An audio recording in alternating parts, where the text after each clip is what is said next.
जय सिया राम। श्रीमद् वाल्मीकि रामायण बालकांड 32वां सर्ग। ब्रह्मपुत्र कुश के 4 पुत्रों का वर्णन तथा कुश नाम की 100 कन्याओं का कुब्जा होना। विश्वामित्र बोले, श्री राम, पूर्व काल में कुश नाम से एक राजा थे। वे धर्म के ज्ञाता थे और विदर्भ देश की राजकुमारी उनकी पत्नी थी। उनके गर्भ से उन्हीं के समान 4 पुत्र उत्पन्न हुए। उनके नाम थे कुशाम्ब, कुशनाभ, असुतरजस और वसु।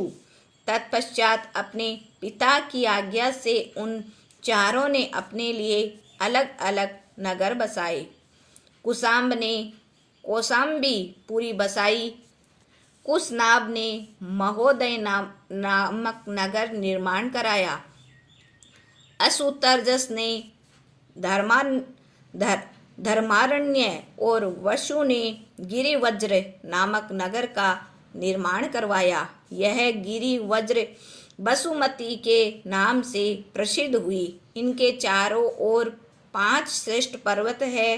यह सोन नदी दक्षिण पश्चिम की ओर से मगध देश में आने के कारण सुमागधी कहलाई। वह इन्हीं 5 पर्वत के बीच माला की तरह सुशोभित है तथा इन दोनों तटों पर सुंदर उपजाऊ खेत है।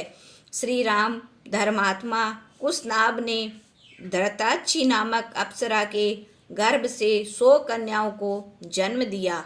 वे सभी सुंदर तथा लावण्यमयी थी। वे स्त्रियोचित सभी गुणों से पूर्ण थी। अब उनके गुणों और रूप को देखकर वायु देवता ने उनसे कहा, तुम सब मेरी पत्नी बनो। इससे तुम्हें अन्य देवताओं की तरह दीर्घायु प्राप्त होगी।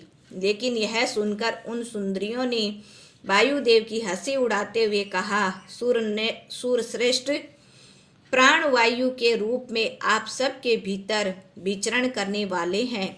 इसीलिए आपको यह स्वयं जान लेना चाहिए कि हमारे मन में आपके प्रति कोई आकर्षण नहीं है। इस अनुचित प्रस्ताव के लिए यदि हम चाहे तो आपको श्राप देकर वायुपद से भ्रष्ट कर सकती है, लेकिन हम लोग अपने तप को सुरक्षित रखती है, इसीलिए ऐसा नहीं करना चाहती। इसके लिए हमारे पिता ही हमें जिसके हाथ में देंगे वही हमारा पति होगा।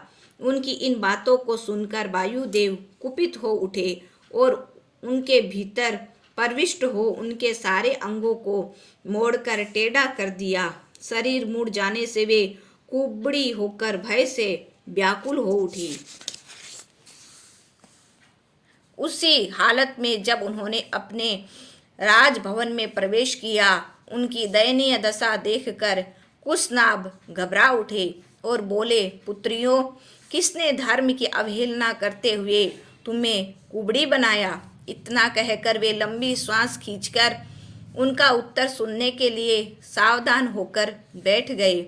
इसी प्रकार श्री वाल्मीकि निर्मित आर्ष रामायण आदि काव्य के बालकांड में 32वां सर्ग पूरा हुआ। जय सिया राम। जय जय सिया राम।